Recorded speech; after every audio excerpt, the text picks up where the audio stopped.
Okay, wow, I am here live and direct. You know what? That looks pretty good. This is all a test for now. The lighting can be better, so let's try to make it better.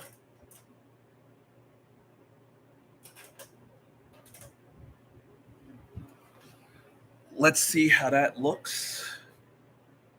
Okay, live stream. This is a test.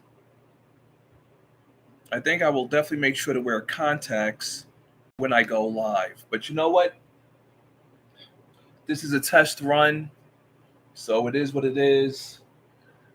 What I read is that Coca Cola didn't become a global soda phenomenon their first time around. They almost went out of business. Let me see. Okay, so I got the fitted. All right. This is a test, which I'm going to keep going because last time I tried to delete a short live stream, it seems that YouTube saves it. So it is all good.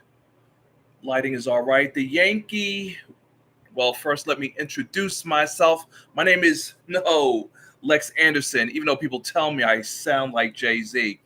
But you have entered the Sports Opinion Log. I'm your host, Lex Anderson, a.k.a. the Sports Prophet, a.k.a. the People's Sportscaster.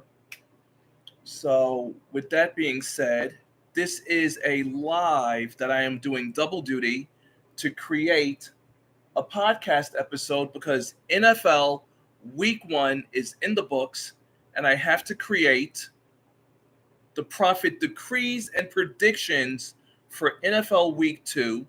And I also have to catch up on a whole lot of other stuff. But first, let me go through the podcast thing here. Greetings and salutations, sports fans nationwide. You have entered the Sports Opinion Log. I am your host, Lex Anderson, People Sportscaster, here to talk about NFL Week 1 with the recap and the predictions for Week 2. So all the testing and logistics seem to be great. But first and foremost, I would like to come out here and explain the reason why I am out here on YouTube doing this live. And the reason why I am out here on YouTube doing this live stream is because on TikTok, where you can find me at Sports Opinion Log, I had repurposed my content from TikTok. One, I post through Facebook Reels, which in turn shares to my Instagram story. And with that being said, I repurpose my TikToks onto YouTube where I put them in my shorts. And I have a TikTok from Coco Gauff, who I have much love to. Coco Gauff, US Open champion, which I, the prophet, had decreed that she would win it all way back in August. And that TikTok is sitting on 4 million views.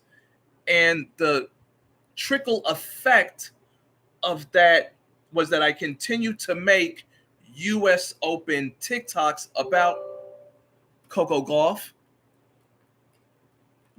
which has, what's with these pop-up notifications? Come on now. Don't hate on your boy. Anyway, I had made Coco Gauff TikToks, which as a result are averaging at least 5,000 views or more. So when I was uploading my other content onto YouTube, I saw, lo and behold, that I, who had 1,000 more videos than subscribers, I now have 2.91K subscribers and 2.2 thousand videos. So I am celebrating the fact that I have surpassed my subscribers to videos ratio, thanks in part again to Coco Gauff winning the US Open, which in turn boosted the viewers and subscribers here on YouTube. So looking at the numbers, Coco Gauff, Queen of Queens, 46,000. 1.9 thousand, 6.2 thousand, 10,000, 1.4 thousand, 2.4 thousand. And I still have one that's still circulating out there. Let me see. Yeah, 46, 1.9, 6.2, 2.4, 9,000, 1.8 thousand, 1.7 thousand, 5.3 thousand. Wow, I have an NBA one, 11,000. Not bad. Okay, so my collages seem to be doing pretty good. 11,000, 2.5K. And then the one that's still getting, I got 1.9 on the CM Punk. Screw CM Punk. He's a bum. I'm glad he got fired and is out of AEW. Lord have mercy. And it's funny, the early ones were actually in the hundreds, but then we got 27,000, 7.1 thousand, 436,000. So you know what? I'm going to hang my hat. Shout out to my sister Harpy's Fury for giving me this Yankee fitted, which celebrates the rivalry, New York Yankees and the Boston Red Sox, the greatest rivalry in Major League Baseball. So it's all good. Wow, what's this? Is this another Coco Gauff? Okay, no, Skip and Shannon 4.9, 2.3. So if there's any advice that I could give to anybody out there who is a content creator, which I learned on TikTok, repurpose your content. If you have any social media platforms, you should share all your content across all the social media platforms, because at TikTok, that's sitting on 4 million, is doing 436,000 here on YouTube. And I don't even have to care about Facebook Reels. I don't have to care about Instagram. And so that is why I am here doing this little test run. I see I have to add thumbnails and I could make a trailer. So the show, the lives will get bigger and they will get better. So if you are here, I thank you for taking the journey. But at the end of the day, it's also the inspiration of people like Tyler Perry, who said that when he first started doing his Medea shows, the only people who came were family and friends. And look at him now. Look at him now. He's sitting on his own damn studio. Supposedly, there are rumors that he'll buy BET. But anyway, I digress, as this is tied into my podcast, which you could find me at Sports Opinion Log on Spotify or Google Podcasts. And I'm going to try to make a little podcast thing here, but it's asking me for all these different things. And I'm like, we'll save that for another day. Anyway, NFL Week 1 in the books. Actually, I'm going to switch this hat out. Shout out to my sister Harpy's Fury for gifting me with this hat. Again, Yankees, Red Sox, rain delay, so there will not be a game, or I should say rain delay. The game has been postponed. So always keeping it fresh with the Yankee fitted and keeping it neutral, because I'll be talking about a whole lot of sports, like last night, NXT, WWE, Tiffany Stratton no longer at the tippy top. She lost to Becky Lynch, who is now a Grand Slam champion. And from what I read, they said that all 4 horsewomen are Grand Slam champions. NXT, Raw, SmackDown, women's champions. So hopefully Tiffany Stratton will get the call up to the main roster. And I hope and pray that they do not ruin the persona that she has created for herself, because that would be a big disservice to WWE wrestling fans all over the world. And just like a couple of days ago on Wall Street, we know TKO Endeavor has the UFC and WWE under their umbrella. And of course, our U.S. government does nothing as they create this sports monopoly to soak us for every single dollar. So there is something that I had read. UFC senior executive Lawrence Epstein says that they're hoping to host UFC and WWE major events on the same weekend in one city and try to sell this as a bundle deal. Now, they could do whatever they want. It's clearly their business. But the one thing I'm not going to do is I am not going to pay for a PLE, right? That's the new acronym, Premium Live Events. I was reading that on WWE side, they wanted to pull the PLEs out of Peacock and make customers pay to watch a PLE. And I'm here to tell you, I am not spending a goddamn dollar to see a PLE when it's a part of Peacock, which technically they still have 2 years left on that deal. So if they pull it, I guess I won't be watching any more PLEs. And I'm definitely not going to pay a premium live event fee to watch 2 nights of WrestleMania. I'm like, the blessing of, well, not the the blessing in terms of the businessman is that WrestleMania used to be one night, but due to COVID, they made it 2 nights. And now that WWE sees that people will pay for either one or both nights, they are sticking with that format. And I am here to say right now, I'm not giving WWE a goddamn dollar if they take the PLEs away from Peacock and try to force us to pay separately for that. Because it's bad enough that UFC, outside of Disney, which has raised the prices of their pay-per-views. The pay-per-views used to be $50. Now they're $80. Like, I'm not paying you $80 for a UFC pay-per-view that has no title fights. Or you're going to give 1 title fight.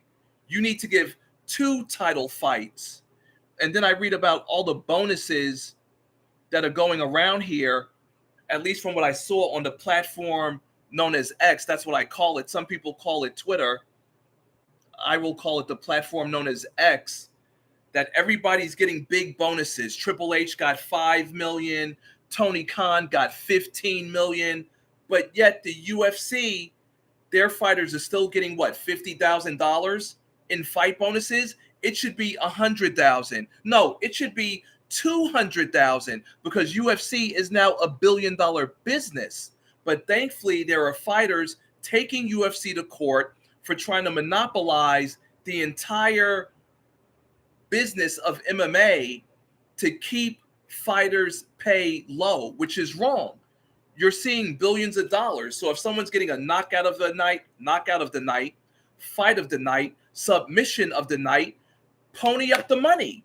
$100,000, $250,000. You clearly have the money. But as we see across social media, big businesses just want our dollars to line their pockets with.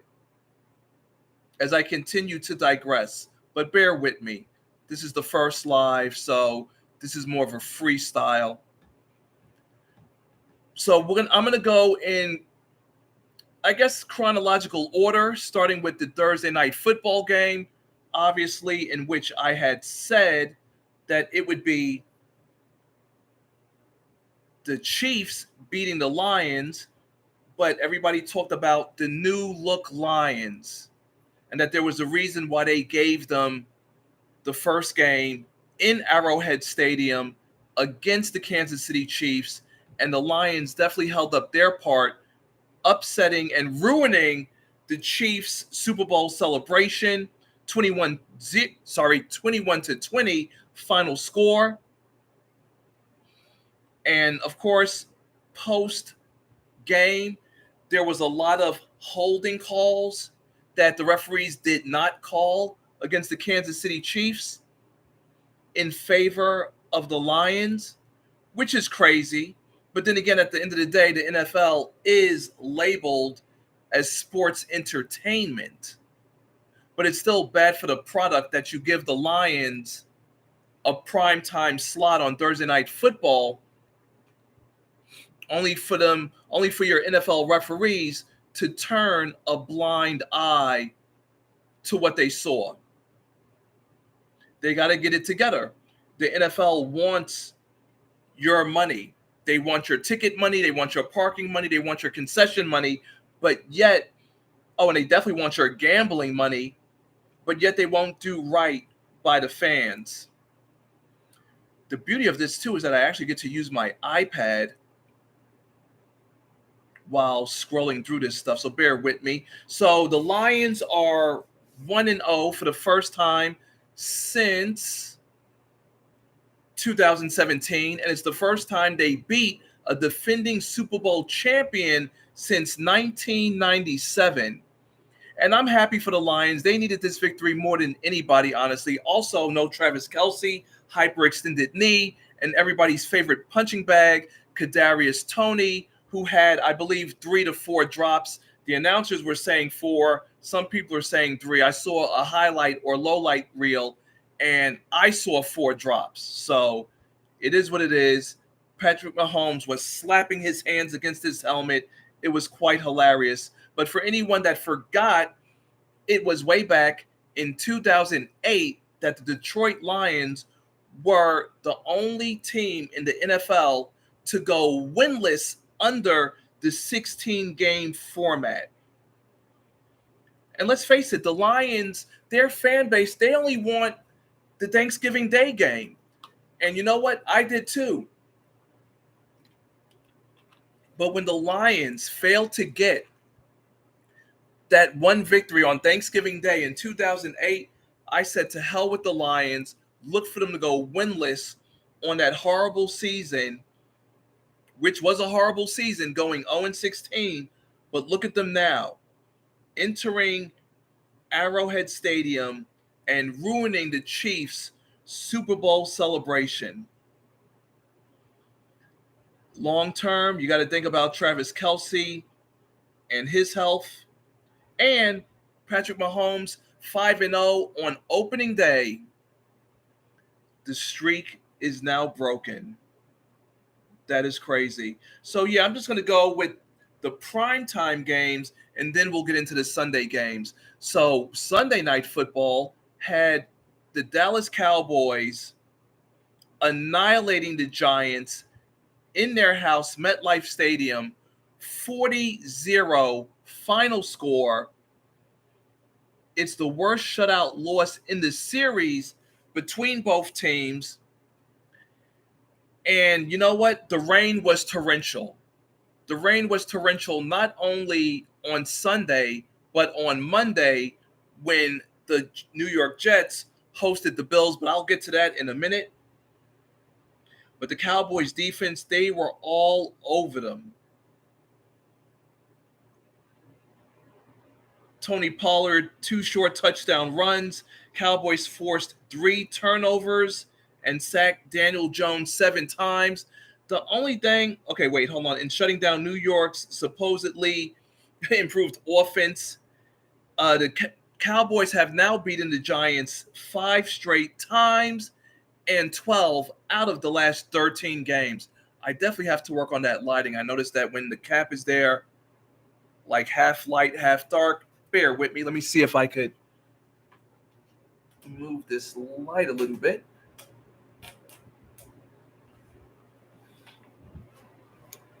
Okay, that looks a little bit better. Shout out to Star from the Star Report. Shout out to Gauff's Conditioning as being the inspiration for this. And it was also the Giants' largest shutout loss, topping the Cowboys, defeating them 35-0 back in 1995 in the season opener in the Meadowlands. And it was the Cowboys' biggest shutout victory in any game, topping their 38-0 win over the Baltimore Colts in 1978. So being a sports historian, I have to note that in the annals of sports history, what had occurred to the New York Giants that fateful Sunday, September 10th, 2023. And, I have to laugh, not at the Giant fans, but I have to laugh at that bum, Chris Collinsworth, who talked about how Daniel Jones is a team leader because he's still out there in the fourth quarter running for his life. Chris Collinsworth needs to shut the fuck up because he doesn't know what the fuck he's talking about, okay? Like, there's no reason to admire or respect a quarterback who is paid way more than he deserves in getting shut out. That's crazy. Couldn't even kick a field goal. As a matter of fact, at one point, the freaking Cowboys were up on the Giants 26-0 at halftime. I honestly thought the Cowboys were going to score 50-plus points. The Giants should definitely be grateful that it was only 40-0. The halftime shutout margin was the fourth most lopsided in Week 1 for a home team, topping only the Bucs, trailing the Eagles 34-0 in 1988.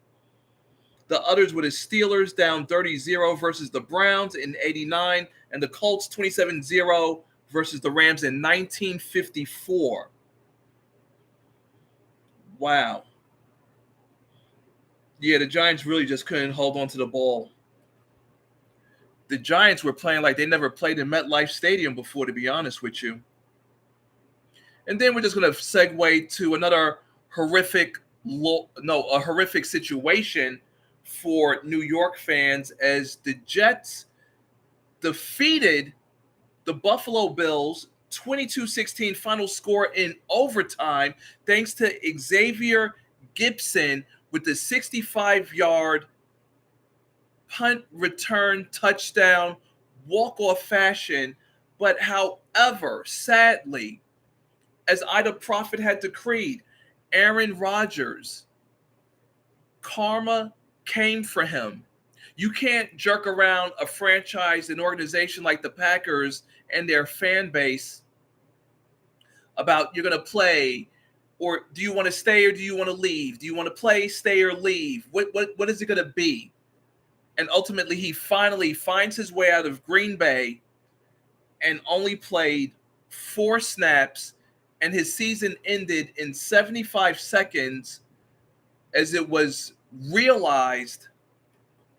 Today is Wednesday, so that would be yesterday, Tuesday, on the 12th, that he indeed suffered an Achilles tendon tear, a complete tear, and his season is over. It's over. Josh Allen falls to 0-5 in overtimes. He is turnover prone as he had not 1, not 2, but 3 interceptions on this Monday night. He seemed out of sorts. I'm sure Stephon Diggs is going to do something to cry his way out of Buffalo. I'm sure he's tired of Josh Allen and his antics. Not that it's Josh Allen's fault, but let's be real. Like Ida Prophet had decreed, Josh Allen on the cover of Madden is cursed. And how about the Jets, though? They get this win. It's the first time the New York Jets have won an overtime game on a special teams touchdown since the 2002 season opener against, guess who? You know who, the Buffalo Bills. Xavier Gipson, the third overtime punt return touchdown in NFL history. Who were the others? 2011, Patrick Peterson. 1995, Tamarick Vanover. And how about Jordan Whitehead, who had a contract incentive that he would get $250,000, $250K, if he had 3 interceptions in the season, and he had all 3 of those interceptions on that fateful Monday night. Of course, fateful for Josh Allen, not fateful for the Jets. However, there is also the horror with Aaron Rodgers, and you had such a beautiful opening. Aaron Rodgers, the spotlight was on him. 9/11, never forget, because our government and the media will never let us forget about the terrorist attack that happened on American soil. So to have Aaron Rodgers out there with the flag, the stadium was dark, the spotlight was on him as he's running through the tunnel and onto the field. and it has crashed in a horrific fashion. And not just horrific, the ramifications for this are very big because sadly, with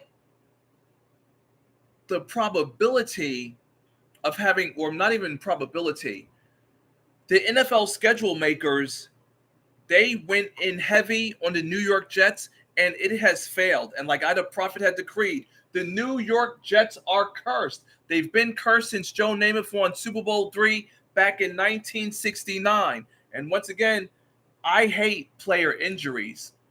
No matter superstar, bench warmer, all injuries are bad injuries, especially when you have a team like the Jets that invested so heavily in Aaron Rodgers playing.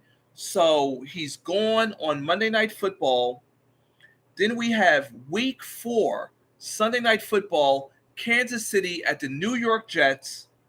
Week 9, Thursday Night Football, Chargers at the Jets. Week 10, Sunday Night Football, Jets at Las Vegas Raiders. Week 12, Amazon Prime Video, Miami at New Jersey, or at New York Jets, even though it's in MetLife Stadium, whatever. It's all one and the same. And then week 17, the last week of the season, Amazon Prime, Jets at Cleveland Browns. Thankfully, the NFL, there is like a contract with Sunday Night Football where they could probably do a game switch. No one cares to see Zach Wilson. And speaking of caring to see, I find it hilarious that sports bar in Wisconsin was offering free drinks to any game that Aaron Rodgers starts and the Jets lose and he loses, and you literally hear the people in Wisconsin, mind you, where Aaron Rodgers did play and he did bring in the Super Bowl, even though it was only one, they cheered for him. Or you know what? We can't determine what they're cheering for. Are they cheering under the premise of getting free booze? At the end of the day, those so-called sports fans cheering Aaron Rodgers going down, suffering an injury. Of course, it wasn't known until the following day that he's out for the season, but it just goes to show what day and age we live in, where society is nothing but classless, narcissistic animals. Because there was this viral news report, because the news reporters were there when the Jets won in overtime, and the people who were in the bar had to pay their bar tab. And you see the stupid customers talking about, well, you can't, who wants to pass up free booze? Who wants to pass up free alcohol? I can only hope that the bar owner locked the doors of that bar and made sure that they collected every damn dollar from whoever was in there. As a matter of fact, there was some corny ass dude who was drinking 2 beers at the same time, like he was Stone Cold Steve Austin. That's a degenerate and a bum, in my opinion. So now going on to the Sunday games, which I'm going to basically fly through real quick, starting with the Pittsburgh Steelers, because here's Sports Opinion Log representing Steel City from New York City. The Steelers at home got annihilated by the 49ers 30-7 final score as Christian McCaffrey ran up and down the field all over and through the Steelers defense. He had, 22 touches, 152 yards, and a touchdown. Of course, the touchdown was the back-breaking 65-yard touchdown run. Brock Purdy, 2 touchdowns. Kenny Pickett, way too many throws, 31 of 46, only 232 yards, 1 touchdown, 2 interceptions. Najee Harris, only 6 touches for 31 yards. That's not going to get the job done at all. But I look forward to the Steelers beating the brakes off the Cleveland Browns for Monday Night Football. Baltimore 25-9 over the Houston Texans. Not surprising. Again, some games I'm going to go into, some games I'm not. However, let's see. So I got that one wrong. Detroit did beat the Chiefs. I went with the Steelers, representing the Steel City from New York City, so that's a loss for me. I did pick the Baltimore Ravens to beat the Houston Texans 25-9, which they did. And it's going to be growing pains for anyone who's a starting quarterback because all the rookie starting quarterbacks lost in their season debut, and we could add C.J. Stroud to that list. 242 yards, 0 touchdowns, 0 interceptions. Lamar Jackson didn't exactly light it up either, but, the Baltimore Ravens do have that nasty defense that gets the job done. And the bigger thing here, Cleveland Browns 24, Bengals 3 in the Bengals season opener. Totally inexcusable, totally disgusting. But at the end of the day, from what I read, the Browns are actually 5 or 6-1 over the Bengals. So sadly, the Browns own the Bengals. But what makes this loss really bad is that Joe Burrow, who's the NFL's highest paid player, isn't living up to the contract. And then, of course, there's always the talk about contract discussions being a distraction. First of all, Joe Burrow signed a 5-year deal worth $275 million with $219 million guaranteed. What is the distraction? This is a business. You're supposed to go about doing your job. Jamar Chase, 5 catches for 39 yards, did nothing after talking garbage about the Cleveland Browns. In his own words, quote Jamar Chase, "I'm mad because I called them elves and we just lost to some elves. I'm pissed on my part. He curses. I'm holding it on me." Close quotes, as well he should. Can Deshaun Watson show that he has something left after the Cleveland Browns basically ruined the NFL quarterback market by giving him all that money, guaranteed $220 million that he did not deserve? Boy, I never thought I would have seen the day and age where we would have been in all this money for quarterbacks in 2023. $275 million. So what's funny is that not only did all the NFL rookie quarterbacks lose in their debut, but all the NFL quarterbacks that got big money, they also lost. Daniel Jones, Burrow, Justin Herbert, I'm going to get to him in a minute. Yay, I have a LinkedIn invitation. We'll get back to that later. What's all these funny things popping up? Yes, my favorite punching bag, Kirk Cousins, losing to the Tampa Bay Buccaneers 2017 final score. Will Justin Jefferson force his way out next? But I am happy for Baker Mayfield in his debut. I would have hoped that he would have stayed as a backup for the LA Rams, but he believes he can be a starter. He found a spot with the Tampa Bay Buccaneers, and they go into Minneapolis and they beat the Vikings 2017, which is another loss on me. Thank God I don't play those suicide NFL things, where you pick a team, you pick a game for everyone to win, and it's like if you miss one, you're eliminated. What they call it? Yeah, I think they call them like suicide tournaments or something like that. It's crazy.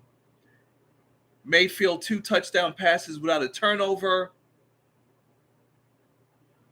And as for Minnesota, 3 first-half turnovers on Sunday. Absolutely terrible. Kirk Cousins, I'm coming for you. New Orleans Saints over the Tennessee Titans, 16-15 final score. So hallelujah, that is definitely a win for me. As I said, the Saints at home are dangerous.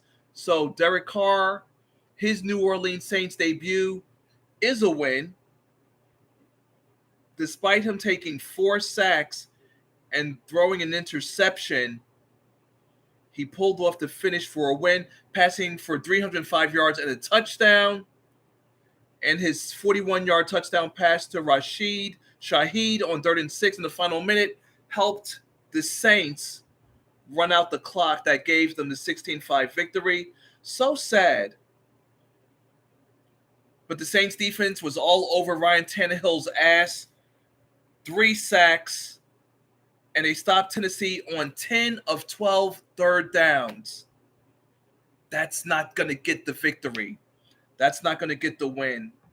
So sad. And then we have Carolina losing to the Atlanta Falcons 24-10 final score. Once again, Bryce Young, NFL debut, not making it happen. And I really have no hopes for the Atlanta Falcons either. So, let's face it. Some teams are going to be top tier. Some teams are going to be middle tier. And some teams are going to be lower tier. And those 2 teams are lower tiered. Jacksonville Jaguars over the Indianapolis Colts 31-21, just like I had said, because Anthony Richardson is a rookie and there is no Jonathan Taylor. There's no Jonathan Taylor. At the end of the day, when you have a rookie quarterback, you need to give him stability. And you know how you do that? By providing him with a decent running back. And because the Indianapolis Colts don't want to give Jonathan Taylor his due process, this is the result that you're going to get. So any hope that the Indianapolis Colts had in having a wonderful season, it's not going to happen. And speaking of a wonderful season, the Washington Commanders 20-16 over the Arizona Cardinals. So hopefully the Commanders, who are no longer under the repressive, suppressive, oppressive dictatorship of Daniel Snyder, that is over with. And the Commanders, with that nasty defense that I've been telling people, because I've been watching the Commanders during the preseason, as due to the Yankees' lackluster play, I've been watching more NFL preseason than usual. I want to try to get my shirt in here. Let me see. But see, if I get my shirt in here, you don't see the Yankee fitted. Okay, there we go. But I have to read. So I think I will definitely try to get my contacts on when I do these lives, because the light's bouncing off my glasses. But whatever, we're going to get bigger and better. I was watching one of Disturbed, the rock band who I saw in concert a couple of years back. One of their first videos, it's like, man, this is a corny ass video, but look at Disturbed now. Known all around the world. So there's really nothing more for me to say about the Commanders and the Cardinals. But I will say this much. Las Vegas Raiders 17, Denver Broncos 16 final score. Again, that's definitely a win for me. Jimmy G, they get the win. And it was in Denver too. Russell Wilson, I don't know what's going on. It is now the Raiders' 7th straight win over the Broncos. The Denver Broncos are definitely fools for giving Russell Lemon all of that money before he played a game with them. But see, you get that beautiful background of all those authentic jerseys behind me. Oh, and I got to talk about Team USA. All right, let me speed this up a little bit. I'm doing pretty good for someone that still hasn't even hit the 45-minute mark. So Jimmy G, 2 touchdown passes to Jacoby Myers. And Sean Payton's first game is a loss. But let's read the box score, because the box score will tell me all I need to know. Russell Wilson, 27-34, 177, 2 touchdowns. The running game has to get better.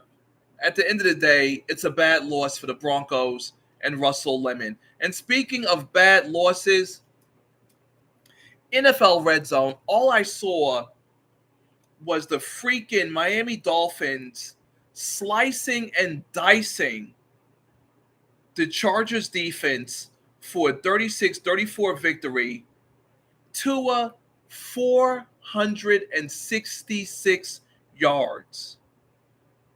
And Justin Herbert, who wasn't sacked the entire game, when it came down to the final 2 minutes where you needed to go on a game-winning drive and all you needed was a field goal, he couldn't even cross midfield.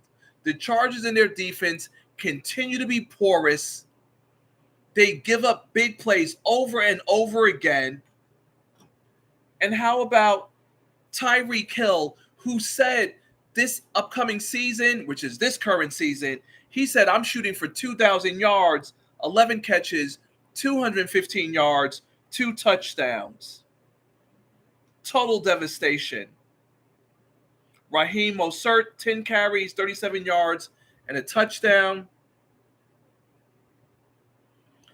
As for the Chargers, Justin Herbert, again, he was given big money, didn't come through, 229 yards, 1 touchdown. The running game was good. Austin Eckler was there, 16 carries, 117 yards, and a touchdown. Joshua Kelly, 16 touches, 91 yards, a touchdown. Herbert, 5 carries, 17 yards, a touchdown. But it's not enough. It's not enough to get the victory. So Tyreek Hill, he's burning teams left and right. If he sets his mind for 2,000 yards, I believe he's going to get it. Eagles over the New England Patriots, 25-20 final score. The one thing I saw in my TikTok live sports opinion log is where you could follow me. A lot of Eagle fans were crying, saying it was a bad victory. And that's why talking about sports and dealing with sports fans, people don't know what they're talking about. When I last checked, a win is a win. So to be dissatisfied, to cry about your team getting a win, but you're not satisfied with how they won, what do you want? Maybe you should go on the field. And then you have this bullshit between Robert Kraft and Tom Brady, where Robert Kraft is talking about how he's going to waive the 4 years to enter the Patriots' Ring of Honor. I guess Tom Brady winning 7 Super Bowls plus all those post-Super Bowl open mouth kisses that Tom Brady laid upon Robert Kraft, I guess Brady earned that exemption where he will be honored 4 years earlier because, all those loving kisses that Brady would share with Robert Kraft. Us. Now, here's a disappointing loss. I thought the Bears were going to beat the Packers. No Aaron Rodgers. Bad enough, the Packers, since 2019, 8-0 against the Bears. I'm thinking Justin Fields, new beginning, Jordan Love. People have questions about him, but no, Jordan Love throws for 3 touchdowns as the Bears get annihilated by the Packers 38-20. Well, good for Jordan Love. Lord knows there were so many question marks hovering over his head. Especially Colin Cowherd on the herd. Oh my God, he was all over. He was all over Jordan Love. After he would talk about Aaron Rodgers, he would question Jordan Love, saying he's not hearing anything special from him. But look at that. Look at him now. 15-27 passes for 245 yards with a QB rating of 123.2. So it looks like the Packers will be doing pretty good post Aaron Rodgers, unlike the New York Jets. Justin Fields, 24 of 37 for 216 yards. But now we have to wonder, can he be the quarterback for the Chicago Bears? Can he be the quarterback of the future? Oh boy, especially in this social media driven world where people literally take every game, win or loss, as, oh my God, it's the end of the season. Like the people, not the people, bang, bang, Niner gang in my lives on TikTok. Thank you for coming through. Lord have mercy. Talking about how the Steelers season is over. Imagine a fan of a team telling you that your season is over first game in.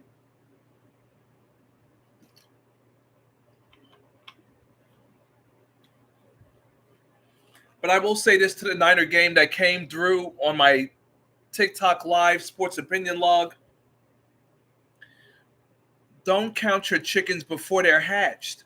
Because at the end of the day, the Niners have won nothing. Since Steve Young, y'all still haven't won anything. You had Jimmy G and you had Colin Kaepernick and walked away with no Super Bowls. So you might want to pump the brakes on you being such a dominant team. And let's not forget, you're also cursed at the quarterback position. You could just ask Trey Lance. Rams over the Seattle Seahawks 30-17 final score. I had the Seahawks, who disappointed. Yeah, they definitely did disappoint on that one. So no Cooper Kupp. Again, someone who is given big money and promptly gets injured. And what makes this loss even crazier, one, it's in Seattle. Two, Stafford throws for 334 yards with no Cooper Kupp, no Kyren Williams, and Cam Akers.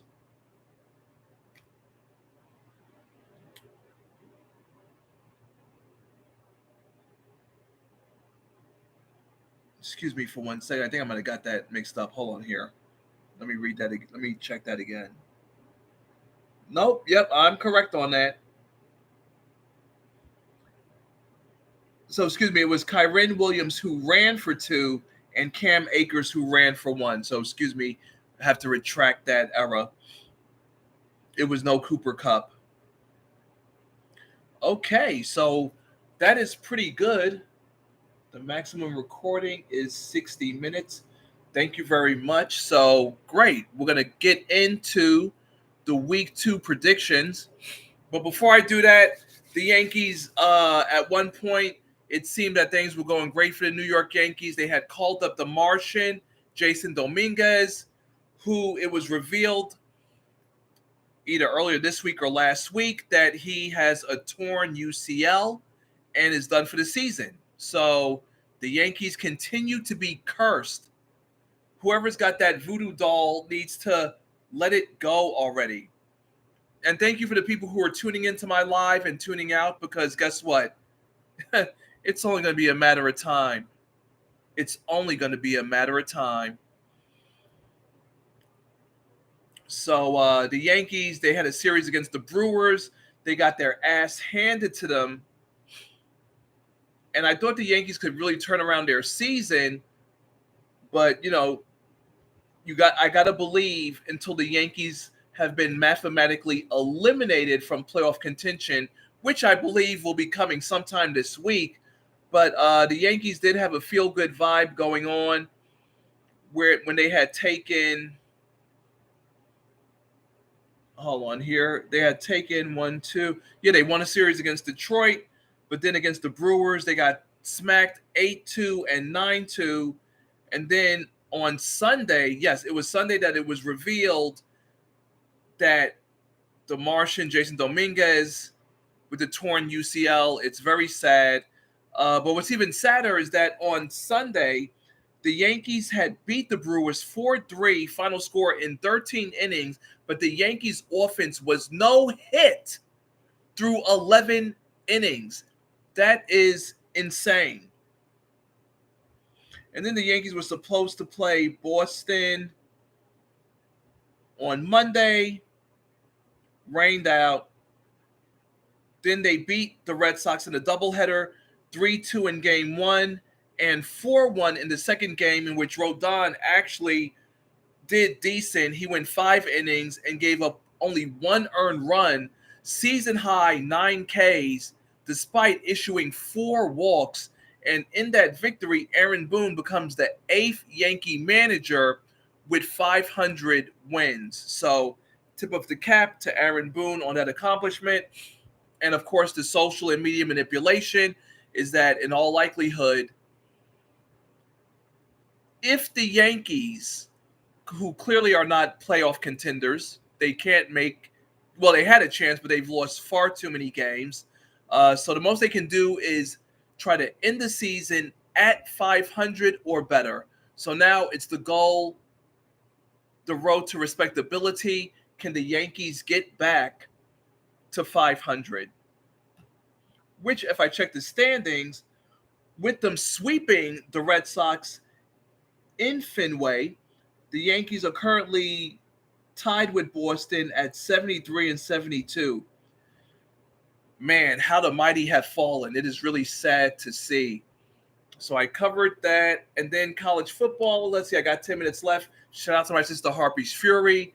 Colorado Buffaloes, still 2-0, but I represent the Oregon Ducks, #Go Ducks, who survived 38-30 against Texas Tech, thanks to Jeff Bassa with a pick six literally in the final minute of that game, which is good because Bo Nix showing that he's a Heisman contender. He went on a beautiful 17-play drive where he completed 4 third downs. So that's definitely big-time football, college football at its finest. And I am definitely ready for week 4 when the Colorado Rockies will be taking on the Oregon Ducks. So let's see. I've got 10 minutes here on the podcast. So I got to give the breakdown, profit decrees, and predictions for NFL Week 2, starting with tomorrow, which is why this has to drop tonight. So I'm happy for the rain delay. Vikings at Philadelphia Eagles. I'm going to go with the Minnesota Vikings to upset the Eagles in their house. Sunday, starting with the 1 o'clock games, we have the Raiders at the Buffalo Bills. Look for Josh Allen to get a measure of revenge after his humiliating Monday night loss to the Jets with his 3 interceptions. Baltimore at Cincinnati. It looks like Joe Burrow's going to have to show that he's worth that exorbitant amount of money that he was given. I'm going to go with the Baltimore Ravens. Kansas City at Jacksonville Jaguars. The Jaguars are dangerous at home. I'm going to actually say look for the Jaguars to send Mahomes and the Chiefs to 0-2. This is a big-time gamble on my part. But I'm going to roll the dice with this because the Jaguars are dangerous at home. Chargers at Tennessee Titans. I'm going to go with the Titans. A lot of me being a Duck fan, there's a lot of bias when it comes to Justin Herbert. But after that letdown against Tua and the Chargers defense. But when you're being given a boatload of money, certain areas you're going to fail at. Packers at Falcons. Give me the Packers. Seahawks at Detroit. Give me Detroit. Let's see if these new look lines are for real. If you could go into Arrowhead, there's no reason why you should not be able to defeat the Seattle Seahawks. Colts at Houston Texans. Okay, so we have 2 NFL rookies going head-to-head. Because the Colts don't have Jonathan Taylor, I'm going to go with the Houston Texans. Bears at Tampa Bay Buccaneers. I'm going to go with the Buccaneers. Unfortunately, Justin Fields, the vibe isn't really positive right now. The 4 o'clockers, 4:05, Giants at Arizona. Give me the Giants. Niners at LA Rams. The Niners have beaten the Rams, I believe, 8 or 9 straight times. Give me the Niners and their dominance to continue over the LA Rams. Jets at Dallas Cowboys, 425 game. This should be an easy one for the Dallas Cowboys, but I'm not going to lie. From what I saw on Monday night, my first time watching a Jets game in its entirety, the Jets defense is no joke. If Dak Prescott isn't on the up and up, I'm not going to say it's going to be a Jets victory, but the margin of victory will be smaller. Commanders at Denver Broncos. I really like the Commanders defense. Russell Lemon, I think his career is over. Pete Carroll truly knew what he was doing. Look for the Commanders to go into Denver and get a victory. Miami Dolphins at New England for the Sunday night game. Give me the Dolphins and Tyreek Hill to go crazy. And Monday Night Football, we have a doubleheader. Cleveland Browns at the Pittsburgh Steelers. Give me the Pittsburgh Steelers. And it looks like I'll be doing double duty. You can follow me on TikTok at Sports Opinion Log. I will be live for Monday Night Football, and I see it's a doubleheader. We got two games. New Orleans at Carolina Panthers. Give me, New Orleans Saints at Carolina Panthers. Give me the Saints over the Panthers. There's the decrees, the predictions by the prophet. Thank you very much for tuning in. The podcast has been made. I've killed two birds with one stone, which is something you don't hear often because in this day and age, no one speaks like that anymore. I forget what it's called too.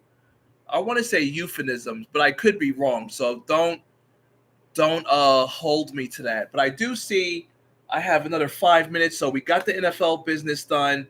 We got the Yankee done. Team USA comes home empty-handed, FIBA World Cup. I was hoping that they would bring home the gold. They couldn't even bring home the bronze. They lose to Canada. And as a result, the American government had to call the king the chosen one. We are all witnesses to his greatness, LeBron James, to save the US of A. And he's looking to form a team of Steph Curry, Kevin Durant, Devin Booker, maybe Anthony Davis. Who knows? It's going to be crazy. But for the second time in a row, going back to 2019, in which they placed seventh, the NBA's second-tier players who are multimillionaires can't get the goddamn job done. Can't get the damn job done. And it is inexcusable. And of course, that cornball Noah Lyles, people want to go crazy when he was saying that NBA champions aren't champions of the world because it's only NBA teams, even though everybody wants to play in the NBA. That's why the NBA draft is so big. And that's why, thanks to the late Commissioner David Stern, that's why the NBA is global, because David Stern made the NBA a global product. And for the first time in recent memory, when I had watched the NBA draft, they're drafting from overseas. They're drafting from the G League. So you don't necessarily have to play college basketball anymore. Let's be real about it. Okay, so we'll see what happens. And then I see also that the NBA is implementing a new rule where teams cannot sit two stars at the same time. To be honest with you, I don't care about that. What I care about is the back-to-back games. You have these multimillionaires who get paid millions of dollars to play basketball for a living. I need your ass on the court, with the exception of you being injured. You can't be tired because that's your fucking job. It's your fucking job to put on shorts, sneakers, and a tank top and put a leather ball through a nylon net. So can we stop acting like NBA players are being overworked? But I like the way they continually show Kawhi Leonard and Paul George when they say that. So yeah, the NBA had to approve a tougher resting policy and punishment for star players who sit out games. Yeah, including national TV and the in-season tournament. It's ridiculous. You don't have to work every year. We do know that, right? Like, with the exception of you going to the playoffs and winning and getting to the NBA Finals, those are the only players who I think deserve the proper rest. But if your team ain't making the playoffs, if you get eliminated in the first round, what do you need rest for? And at the end of the day, it's your job to be a professional athlete and bring that ass onto the basketball court. My goodness. Thank you very much, sports fans, for tuning in. Until next time. And again, Sports Opinion Log on TikTok, on YouTube. That's where I am. And that's where you can find me. Lex Anderson signing out. Okay, so that's the end of the podcast. Feeling great, looking good. And now I will wind down on this live.